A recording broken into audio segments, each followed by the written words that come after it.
Bagaimana jika saya memberitahu Anda bahwa ancaman tunggal terbesar bagi kesehatan, energi, dan bahkan keselamatan Anda setelah usia 60 tahun bukanlah apa yang Anda makan atau seberapa banyak Anda berolahraga? Bagaimana jika saya memberitahu Anda bahwa ancaman terbesar itu terjadi secara diam-diam setiap malam sekitar jam 2 atau 3 pagi, tepat di kamar tidur Anda sendiri? Saya berbicara tentang perjalanan yang sangat kita kenal ke kamar mandi, momen ketika Anda ditarik dari tidur yang nyenyak dan pulas oleh keinginan untuk buang air kecil. Bagi banyak dari kita, itu terjadi sekali semalam. Bagi yang lain, bisa 2 kali, 3 kali, atau bahkan lebih. Para dokter punya nama untuk kondisi ini. Mereka menyebutnya nokturia, tapi kita akan menyebutnya sesuai dengan kenyataannya. Sebuah masalah perusak tidur yang selama ini diberitahukan kepada kita bahwa kita harus hidup dengannya. Nah, hari ini saya di sini untuk memberitahu Anda bahwa itu tidak benar. Anda tidak harus hidup dengan kondisi ini. Karena ini bukan sekadar ketidaknyamanan kecil. Ini adalah masalah besar dengan konsekuensi serius. Konsekuensi yang kebanyakan dari kita bahkan tidak pernah berhenti untuk memikirkannya. Pertama, mari kita bicara tentang tidur Anda itu sendiri. Tidur tidak seperti sekadar mematikan saklar lampu. Otak dan tubuh Anda melewati siklus-siklus. Apa yang sebagian orang sebut sebagai arsitektur tidur. Anda memiliki tidur lelap, deep sleep, yang seperti bengkel perbaikan tubuh. Saat itulah otot-otot Anda pulih, sistem kekebalan tubuh Anda menjadi lebih kuat, dan tubuh Anda secara fisik memulihkan dirinya sendiri. Lalu Anda memiliki jenis tidur lain yang disebut tidur REM. Ini adalah bengkel perbaikan pikiran. Disinilah Anda membentuk ingatan dan memproses peristiwa-peristiwa hari itu. Setiap kali Anda terbangun untuk buang air kecil, Anda menghancurkan arsitektur tersebut. Anda memutus siklusnya. Anda mungkin hanya terjaga selama 5 atau 10 menit, tetapi tubuh Anda harus memulai seluruh proses dari awal lagi. Anda kehilangan waktu tidur lelap restoratif yang sangat penting itu. Anda kehilangan berjam-jam kerja perbaikan berkualitas setiap malam. Kedua, dan ini adalah sesuatu yang harus kita bicarakan dengan serius, adalah risiko terjatuh. Saat itu jam 2 pagi, rumah gelap gulita. Anda tidak sepenuhnya sadar. Anda merasa pusing dan bingung. Anda salah mengambil langkah. Kaki Anda tersandung karpet atau perabot yang tidak Anda lihat. Perjalanan sederhana ke kamar mandi bisa berubah menjadi peristiwa yang mengubah hidup. Jatuh dapat menyebabkan patah tulang, patah pinggul, rawat inap di rumah sakit yang lama, dan kehilangan kemandirian. Ini bukan resiko kecil. Ini adalah bahaya yang sangat nyata yang harus kita hilangkan. Dan terakhir, ada harga yang harus Anda bayar keesokan harinya. Anda bangun dengan perasaan lelah, bahkan sebelum Anda bangkit dari tempat tidur. Anda tidak memiliki energi seperti dulu. Permainan golf yang Anda nantikan terasa seperti tugas yang berat. Bermain dengan cucu membuat Anda lelah dalam hitungan menit. Fokus Anda hilang. Pikiran Anda terasa kabur. Ini bukan hanya karena menjadi tua. Ini adalah akibat langsung dari tidak mendapatkan tidur semalaman penuh tanpa gangguan. Dan jangan lupakan pasangan kita. Setiap kali kita bangun, tempat tidur bergeser, lantai berderi. Kita tidak hanya merusak tidur kita sendiri, kita juga mengganggu tidur mereka malam demi malam. Jadi, apa solusinya? Banyak orang berpikir, ya, jawabannya sederhana. Saya akan minum lebih sedikit air. Tapi itu adalah jebakan yang berbahaya. Seiring bertambahnya usia, tubuh kita perlu tetap terhidrasi. Dehidrasi dapat menyebabkan berbagai masalah lain, seperti kebingungan, pusing, dan masalah ginjal. Jadi membuat diri Anda kehausan bukanlah jawabannya. Yang lain menyerah begitu saja, mereka pergi ke dokter, dan dokter mereka berkata, ya, itu hanyalah bagian dari proses penuaan. Saya di sini untuk memberitahu Anda bahwa itu bukan jawaban. Itu adalah sebuah alasan. Mengatakan itu hanya bagian dari proses penuaan, sama seperti mengatakan pintu yang berderit adalah bagian dari rumah tua. Tidak. Itu hanya berarti Anda belum menemukan alat yang tepat untuk memperbaikinya. Hari ini, saya, Dr. Agus Setiawan, akan memberikan alat itu kepada Anda. Ini bukan pil, ini bukan gadget mahal. Ini adalah sebuah sistem, sebuah daftar periksa 3 langkah, yang saya sebut protokol mematikan sistem malam hari. Ini adalah serangkaian langkah logis sederhana untuk mempersiapkan tubuh Anda untuk tidur malam yang panjang, lelap, dan tanpa gangguan. Dan langkah pertama yang paling kuat yang akan kita bahas adalah trik fisik yang sangat sederhana yang bisa Anda lakukan 1 jam sebelum tidur, tepat di sofa Anda sambil menonton TV. Trik ini menggunakan kekuatan gravitasi untuk melakukan hampir semua pekerjaan untuk Anda. Biayanya Rp0 dan rasanya seperti Anda tidak melakukan apa-apa sama sekali. Namun agar trik luar biasa ini bekerja secara ajaib, Anda mutlak harus melakukannya dalam kombinasi dengan 2 langkah lain dalam protokol ini. Jadi perhatikan baik-baik karena kita akan segera mengakhiri perjalanan malam hari ke kamar mandi itu. Mari kita masuk ke dalam protokolnya. Anggap ini seperti daftar periksa seorang pilot sebelum penerbangan jauh. Anda melakukan langkah-langkahnya secara berurutan dan jangan melewatkan satu pun. Langkah nomor 1 disebut pembilasan gravitasi. Sebelum saya menjelaskan ilmu di baliknya, izinkan saya menceritakan sebuah kisah singkat tentang seorang pasien saya, seorang pria bernama Bapak Budi dari Bandung. Bapak Budi berusia akhir 70, dan sudah putus asa. Dia terbangun 3 hingga 4 kali setiap malam. Dia mengatakan kepada saya bahwa dia sudah mencoba segalanya. Dia berhenti minum air setelah makan malam. Dia mencoba obat-obatan herbal. Dia bahkan mencoba obat resep yang hanya membuatnya merasa tidak enak badan keesokan harinya. Dia kelelahan dan frustrasi. Dia berkata kepada saya, "Dok, saya merasa tubuh saya sendiri mengkhianati saya di malam hari." Setelah mendengarkan ceritanya, hal pertama yang saya sarankan kepadanya adalah satu teknik sederhana ini. Bukan pil, bukan diet, hanya penyesuaian fisik ini pada rutinitas malamnya. Tentu saja dia skeptis. Tampaknya terlalu sederhana untuk berhasil setelah semua yang lain gagal, tetapi dia cukup putus asa untuk mencoba. Seminggu kemudian, dia menelepon saya. Untuk pertama kalinya dalam bertahun-tahun, dia hanya terbangun sekali. Pada minggu kedua, dia tidur nyenyak sepanjang malam. Satu teknik ini adalah kepingan teka-teki yang hilang baginya, dan itu juga bisa berlaku untuk Anda. Inilah yang Anda lakukan. Sekitar 90 menit atau 1,5 jam sebelum Anda berencana untuk tidur, Anda akan berbaring. Anda bisa melakukannya di tempat tidur atau di sofa. Anda akan mengambil 2 atau 3 bantal yang kokoh dan meletakkannya di bawah kaki dan pergelangan kaki Anda. Tujuannya adalah agar kaki Anda terangkat secara signifikan lebih tinggi dari posisi jantung Anda. Anda akan tahu posisi Anda cukup tinggi ketika Anda merasakan sensasi tarikan yang sangat ringan dan lembut di kaki Anda. Dan itu saja, Anda hanya berbaring di sana selama 20 hingga 30 menit. Baca buku, dengarkan berita, bicara dengan pasangan Anda, santai saja. Sekarang, sebuah catatan singkat namun sangat penting tentang keselamatan. Bagi sebagian besar pria, ini kehamilan aman. Namun, Anda harus berhenti dan mendiskusikan hal ini dengan dokter Anda terlebih dahulu. Harap berhati-hati jika Anda memiliki kondisi tertentu. Seperti jika Anda mengalami nyeri atau bengkak hanya di salah satu betis, karena ini bisa menjadi tanda adanya gumpalan darah. Jika Anda menderita gagal jantung parah, atau menjadi sangat sesak napas saat berbaring telentang, jika Anda sering merasa pusing, memiliki masalah dengan keseimbangan, atau telah didiagnosis dengan tekanan darah sangat rendah, atau jika Anda memiliki kerusakan saraf parah yang disebut neuropati di kaki Anda, atau luka terbuka atau kerusakan kulit di tumit atau pergelangan kaki Anda, jika salah satu dari kondisi tersebut terdengar seperti Anda, harap periksakan diri ke dokter Anda terlebih dahulu.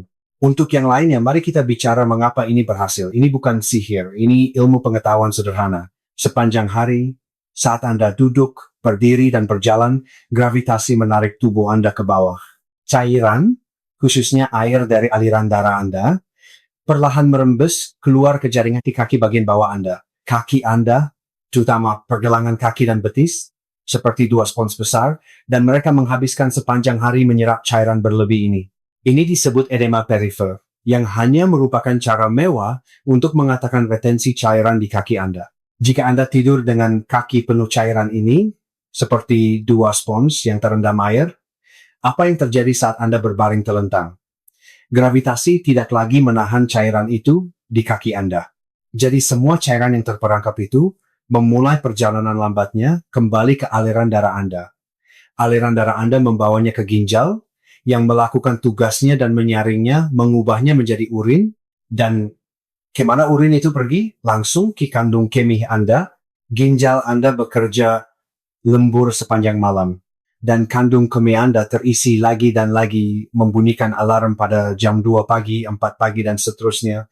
Dengan melakukan pembilasan gravitasi 1,5 jam sebelum tidur, Anda mengambil kendali atas proses ini. Anda menggunakan gravitasi untuk keuntungan Anda. Anda mengeringkan spons-spons itu terlebih dahulu saat Anda masih terjaga. Anda memberitahu tubuh Anda, ayo kita proses cairan ini sekarang sebelum kita tidur. Setelah 20 atau 30 menit mengangkat kaki, Anda akan bangkit dan sebelum tidur Anda hampir pasti harus menggunakan kamar mandi. Tapi itulah intinya. Anda mengosongkan tangki sesuai jadwal Anda, bukan di tengah malam. Sekarang, ada beberapa kesalahan umum yang harus dihindari. Pertama, jangan lakukan ini 5 menit sebelum Anda naik ke tempat tidur. Itu terlalu terlambat. Prosesnya membutuhkan waktu. Anda memerlukan jendela waktu 90 menit penuh itu. Kedua, pastikan kaki Anda benar-benar berada di atas jantung Anda. Menyangga kaki di atas bangku kecil tidaklah cukup. Anda memerlukan sudut ke atas itu agar gravitasi dapat bekerja. Ketiga, jangan menekuk lutut terlalu banyak. Usahakan agar kaki Anda relatif lurus untuk menciptakan jalur yang jelas bagi cairan untuk bergerak. Itulah langkah pertama. Sederhana, kuat, dan akan membuat perbedaan besar dengan sendirinya. Tapi untuk membuatnya benar-benar efektif, kita memerlukan langkah kedua. Langkah nomor 2 adalah pengosongan sistem akhir. Langkah ini terjadi tepat sebelum Anda naik ke tempat tidur untuk malam itu. Anda telah melakukan pembilasan gravitasi. Anda telah memproses cairan ekstra itu. Dan sekarang saatnya memastikan tangki utama, kandung kemih Anda, benar-benar kosong. Seiring bertambahnya usia kita sebagai pria, faktor lain ikut bermain, yaitu prostat. Bagi kebanyakan dari kita, kelenjar prostat membesar seiring waktu. Bayangkan uretra Anda, saluran tempat urin mengalir, sebagai selang taman. Prostat yang membesar dapat menekan selang itu. Seperti seseorang menginjaknya dengan lembut, ini membuat sulit untuk mengeluarkan semua urin. Sedikit urin seringkali terperangkap dan tertinggal. Mungkin hanya sekitar 30 mili, tetapi itu cukup untuk membuat Anda terbangun beberapa jam kemudian. Pengosongan sistem akhir adalah teknik untuk memastikan Anda mengeluarkan sisa terakhir itu. Anda mungkin pernah mendengarnya sebagai buang air kecil ganda, double voiding. Inilah cara melakukannya. Pergi ke kamar mandi seperti biasa, duduk di toilet, sangat penting untuk duduk, bukan berdiri, karena ini membantu mengendurkan otot-otot panggul. Jangan terburu-buru. Luangkan waktu Anda dan kosongkan kandung kemih Anda. Ketika Anda pikir sudah selesai, jangan langsung berdiri. Tetaplah duduk selama 20 hingga 30 detik lagi. Santai saja. Ambil beberapa napas dalam-dalam. Kemudian, berdirilah sejenak. Terakhir, duduk kembali dan coba buang air kecil sekali lagi. Anda mungkin akan terkejut bahwa sedikit lebih banyak urin keluar. Mengapa ini berhasil? Dengan berdiri dan duduk kembali, Anda mengubah posisi kandung kemih dan prostat Anda. Anda pada dasarnya meluruskan selang taman yang tertekuk itu sejenak, memungkinkan urin yang terperangkap untuk keluar. Sedikit membungkuk ke depan juga dapat membantu.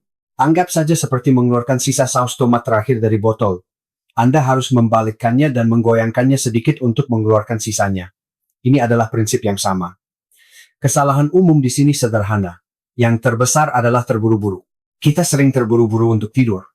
Jadi kita tidak meluangkan waktu ekstra yang dibutuhkan. Jangan terburu-buru. Kesalahan kedua adalah tidak benar-benar berdiri. Hanya bergeser posisi saat duduk tidak bekerja dengan baik. Tindakan berdiri dan duduk kembali, itulah yang memposisikan ulang kandung kemih secara efektif. Dan terakhir, jangan mengejan atau memaksakan. Ini harus menjadi proses yang santai. Mengejan justru bisa memperburuk keadaan. Jadi, sekarang kita telah mengeringkan kaki dan mengosongkan tangki sepenuhnya. Kita siap untuk langkah ketiga dan terakhir, yang sama pentingnya dengan 2 langkah pertama. Langkah nomor 3 adalah penutupan katup masukan. Langkah ini adalah tentang logika yang sederhana dan kuat. Anda tidak dapat secara efektif mengeringkan sistem jika Anda terus menuangkan cairan ke dalamnya. Ini adalah tentang menjadi cerdas dengan apa dan kapan Anda minum. Pertama, mari kita bicara tentang strategi gambaran besarnya. Pertarungan untuk malam yang kering sebenarnya dimulai di pagi hari. Inilah aturan kuat untuk dijalani. Cobalah untuk mengonsumsi sekitar 75% atau 3,4 dari total cairan harian Anda sebelum pertengahan sore. Ini termasuk air, kopi, jus, bahkan cairan dalam sup. Penuhi kebutuhan hidrasi Anda di awal hari. Anggap tubuh Anda seperti pabrik yang sibuk. Anda ingin sebagian besar bahan baku Anda dikirim selama jam kerja siang yang sibuk ketika semuanya berjalan dengan kecepatan penuh, bukan menumpahkan semuanya di gerbang depan tepat sebelum giliran kerja malam datang untuk membersihkan sekarang untuk aturan malam hari. Banyak orang akan memberitahu Anda untuk berhenti minum semua cairan selama 3 atau 4 jam sebelum tidur. Bagi banyak dari kita, itu terlalu lama dan terlalu sulit. Jadi, kita akan menggunakan pendekatan yang lebih cerdas dan lebih fleksibel. Untuk memulai, saya ingin Anda menetapkan tujuan awal yang sederhana. Tidak ada cairan dalam jumlah signifikan selama 2 jam tepat sebelum Anda naik ke tempat tidur. Seteguk kecil air untuk minum obat tidak apa-apa, tetapi tidak ada segelas penuh apapun. Coba ini selama 1 minggu. Jika Anda menemukan Anda tidur nyenyak sepanjang malam, maka selamat. 2 jam adalah angka ajaib Anda. Anda telah menemukan apa yang berhasil untuk Anda. Namun, jika Anda masih terbangun, saya ingin Anda secara bertahap menambah jendela waktu itu. Minggu berikutnya, coba 2,5 jam. Jika Anda masih memerlukan sedikit perbaikan, tingkatkan menjadi 3 jam. Tujuannya adalah menemukan waktu efektif terpendek yang sesuai untuk tubuh Anda. Jangan terburu-buru. Bersabarlah dan dengarkan apa yang tubuh Anda katakan. Tentu saja, yang sama pentingnya dengan kapan adalah apa. Selama jam-jam sebelum jam malam cairan Anda dimulai, Anda harus menghindari apa yang saya sebut pemicu iritasi kandung kemih. Ini adalah kopi dan teh hitam, alkohol terutama bir, dan semua soda atau minuman berkarbonasi. Anggap kafein sebagai mandor yang meneriaki ginjal Anda untuk bekerja lebih cepat. Anggap alkohol sebagai pukulan ganda yang mempercepat kerja ginjal Anda, sekaligus menonaktifkan rem alami, dan anggap soda sebagai iritan langsung yang membuat kandung kemih Anda terasa tegang. Menghindari ini di malam hari tidak bisa ditawar. Jadi begitulah. Protokol mematikan sistem malam hari 3 langkah yang lengkap. Nomor 1, pembilasan gravitasi. Angkat kaki selama 20,30 menit, 90 menit sebelum tidur. Nomor 2, pengosongan sistem akhir. Teknik buang air kecil ganda tepat sebelum Anda naik ke tempat tidur. Nomor 3, penutupan katup masukan. Dapatkan 75% cairan Anda di awal hari dan mulailah dengan jendela waktu 2 jam tanpa cairan. Sesuaikan seperlunya. Sekarang, saya tidak ingin Anda merasa kewalahan. Jadi, inilah rencana Anda untuk minggu pertama. Selama 2 hari pertama, Senin dan Selasa, fokus hanya pada langkah 3, atur waktu minum cairan Anda dengan benar pada hari Rabu dan Kamis. Lanjutkan dengan langkah 3 dan tambahkan langkah 1, pembilasan gravitasi. Kemudian pada hari Jumat, Sabtu, dan Minggu, terapkan protokol 3 langkah penuh. Ini bukan pil ajaib. Ini adalah sistem yang membutuhkan konsistensi. Malam pertama, Anda mungkin melihat sedikit perbaikan. Malam kedua, mungkin sedikit lebih, tetapi tubuh Anda sedang mempelajari ritme baru. Anda harus memberinya waktu. Tetaplah dengan protokol ini selama 1 minggu penuh, dan Anda akan takjub dengan perbedaannya. Saya ingin Anda membuat komitmen pada diri sendiri, komitmen untuk merebut kembali tidur, energi, dan keselamatan Anda. Saya ingin Anda mencoba ini, dan saya ingin Anda kembali ke video ini dalam 1 minggu, dan membagikan hasil Anda di bagian komentar di bawah. Kisah Anda, kesuksesan Anda akan menginspirasi pria lain yang menderita dalam diam untuk akhirnya mengambil kendali. Mari kita ciptakan komunitas pria yang telah memutuskan bahwa mereka layak untuk tidur sepanjang malam. Ini bukan hanya tentang menghindari perjalanan ke kamar mandi. Ini tentang bangun dengan perasaan segar. Ini tentang memiliki energi untuk menjalani hidup Anda sepenuhnya. Ini tentang mengambil kembali kendali. Anda memiliki pengetahuannya sekarang. Anda memiliki rencananya. Sekarang saatnya untuk melaksanakannya. Jika Anda merasa video ini bermanfaat, silakan sukai dan berlangganan saluran sehat. Itu menyenangkan. Terima kasih.